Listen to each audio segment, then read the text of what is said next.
6 गारंटियों पर अमलावरी में मुश्किलात हायल। वजीर फाइनेंस भट्टी विक्रमार्का का इतराफ़। तेलंगाना के नायब वज़ीर आला मल्लू भट्टी विक्रमार्का ने कहा है कि हुकूमत के पास रोज़मर्रा के मसारिफ के लिए भी पैसा नहीं है और नई हुकूमत कर्ज के बहरान के साथ काम शुरू कर रही है, क्योंकि हुकूमत पर 6,71,000 करोड़ रुपए का कर्ज बाकी है।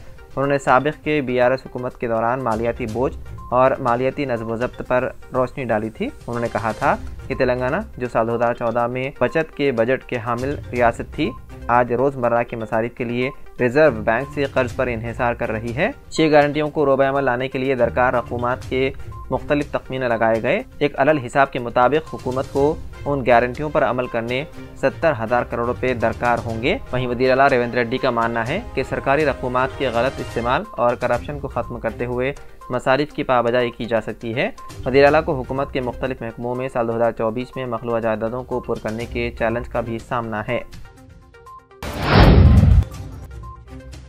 तेलंगाना आरटीसी के मैनेजिंग डायरेक्टर VC सजना ने कहा है कि आरटीसी इंतजामिया ने महालक्ष्मी स्कीम के तहत बसों में मुफ्त सफ़र करने वाली ख़वातीन की बढ़ती हुई तादाद के पेश नज़र ग्रेटर हैदराबाद में जारी करदा फैमिली 24 और T6 टिकटों को वापस लेने का फैसला किया है। फैमिली 24 और T6 टिकटों की इजराई 1 जनवरी साल 2024 से मुकम्मल तौर पर मुअत्तल कर दी जाएगी। VC सजना ने इस सिलसिले में एक ट्वीट करते हुए इतला दी। उन्होंने कहा कि फैमिली 24 और T6 टिकटों की इजराई के लिए कंडक्टर्स को मुसाफिरों की शनाख्ती कार्ड दिखाना होता है, उन्हें उनकी उम्र दर्ज करनी होती है। महालक्ष्मी स्कीम की वजह से बसों में सफ़र करने वाली ख़वातीन की तादाद में इजाफे के पेश नज़र कंडक्टर्स को फैमिली 24 और T6 टिकटों की इजराई में काफ़ी वक्त लगता है, जिसके नतीजे में खिदमात में रुकावट पैदा हो रही है और सफ़र का वक्त भी बढ़ता जा रहा है। उसी को देखते हुए इदारे ने फैमिली 24 और T6 टिकटों को जारी न करने का फैसला किया।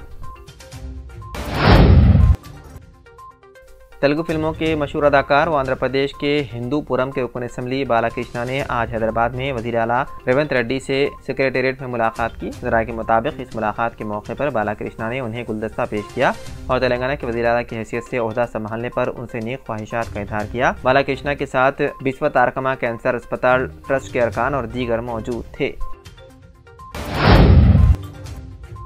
तेलंगाना के जयशंकर भोपालपल्ली जिले में पेश आए सड़क हादसे में वैन ड्राइवर हलाक हो गया। यह हादसा इतवार के वलीन सातों में पेश आया। यह हादसा कोतापल्ली के करीब भोपालपल्ली की शाहरा पर उस वक्त पेश आया जब बस और DCM वैन का तसादुम हो गया। हादसा इतना शदीद था कि वैन का ड्राइवर मौके पर ही हलाक हो गया, जबकि RTC बस के बाद मुसाफिरीन मामूली जख्मी हो गए। हादसे के नतीजे में बस के सामने के हिस्से को भी नुकसान पहुंचा। इतलात है कि इस हादसे में 21 अफराद जख्मी भी हुए हैं। मुकामी अफराद ने कहा है कि कोहर के नतीजे में यह हादसा पेश आया। इतला मिलते ही पुलिस मौके पर पहुंच गई, जिसने लाशों को बगैर पोस्टमार्टम करीबी अस्पताल मुंतकिल कर दिया और इस सिलसिले में मुकदमा दर्ज करते हुए मसरूफ़ तहक़ीक़ात है। दिल्ली में अब मॉब लिंचिंग के मुतासिरीन को मिलेगा मुआवजा। LG ने नई पॉलिसी को मंजूरी दे दी। दिल्ली में हुजूमी तशद्दुद या मॉब लिंचिंग के दौरान मारे गए लोगों को दिल्ली हुकूमत की जानिब से मुआवजा फराहम किया जाएगा। लेफ्टिनेंट गवर्नर VK सक्सेना की तरफ से दिल्ली विक्टिम कमीशन स्कीम साल 2018 में तरमीम को मंजूरी देने के बाद हुजूमी तशद्दुद के मुतासिरीन के लिए मुआवजा हासिल करने का रास्ता साफ हो गया है। लेफ्टिनेंट गवर्नर के दफ्तर से वाबस्ता हुकाम ने बताया कि दिल्ली हुकूमत ने ये तजवीज़ 5 साल की ताख़ीर से पेश की है। इस पॉलिसी के मुताबिक हुजूमी तशद्दुद समेत इस तरह के वाक़यात में जिसके नतीजे में मुतासरा शख्स या उसके सरपरस्त और उसके कानूनी विरसा को चोट या मौत वाक़ई होती है तो उन्हें 30 दिनों के अंदर मुतासरा या मुतासरीन और मुतवफ़ी के लवाहिकीन को अबूरी रिलीफ फराहम किया जाएगा। बीजेपी का अक़लियती मोर्चा उत्तर प्रदेश के तमाम लोकसभा हलकों में आइंदा हफ्ते से शुक्रिया मोदी भाईजान मुहिम शुरू करेगा, ताकि साल 2024 के आम इंतखाबात से कबल मुस्लिम ख़वातीन को पार्टी की तरफ राग़िब किया जा सके। इस मुहिम के लिए एक नारा ना दूरी है ना खाई है, मोदी हमारा भाई है तैयार किया गया है। मुहिम का मकसद कम से कम 1000 मुस्लिम ख़वातीन को पार्टी की तरफ राग़िब करना है। उत्तर प्रदेश बीजेपी माइनॉरिटी मोर्चे के सदर उमर बासित अली ने मीडिया को बताया कि इस मुहिम के तहत मुस्लिम ख़वातीन को ये बताया जाएगा कि नरेंद्र मोदी हुकूमत ने उनके लिए क्या क्या किया है और उनकी हौसला अफजाई की जाएगी ताकि वो बीजेपी को वोट दें।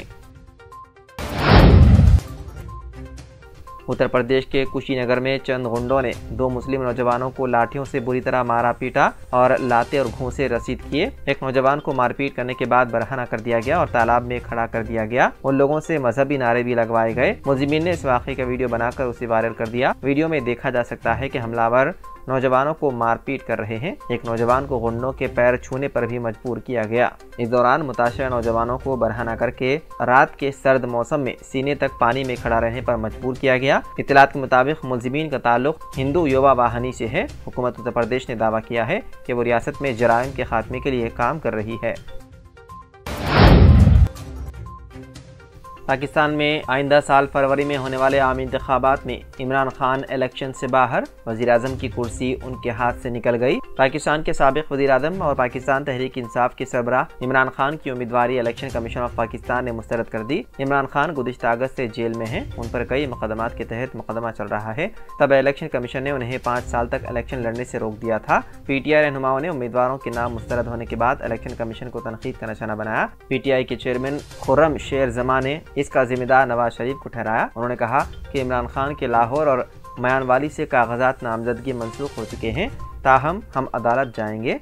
हैरत है कि सुप्रीम कोर्ट की जानिब से ताहयात पाबंदी के बावजूद नवाज शरीफ के कागजात नामजदगी मंजूर कर लिए गए।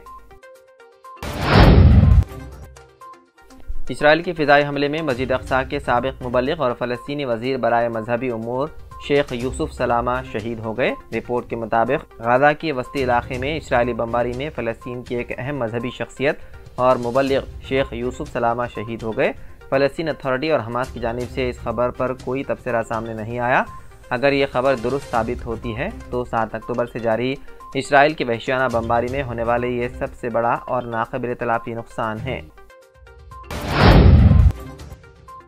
इंडोनेशिया के मशरक़ी सूबे पापुआ में इतवार के रोज़ 6.4 शिद्दत का ज़लज़ला आया, मगर इससे सुनामी का कोई इम्कान नहीं। मुल्क की मौसमियाती और जियो फिजिक्स एजेंसी ने यह इत्तला दी है। मौसमियाती एजेंसी ने पहले कहा था कि ज़लज़ले की शिद्दत 6.5 रिकॉर्ड की गई है। उसने बताया कि ज़लज़ला जकार्ता के मुकामी वक्त के मुताबिक इतवार की सुबह 12:16 पर आया, जिसका मरकज़ पापुआ सूबे की सारमी रेजेंसी से 1 किलोमीटर जुनूब में और वस्ती ज़मीन से 50 किलोमीटर की गहराई में था। एजेंसी ने सुनामी की वार्निंग जारी नहीं की क्योंकि ज़लज़ले के झटकों से बड़ी लहरें नहीं उठी।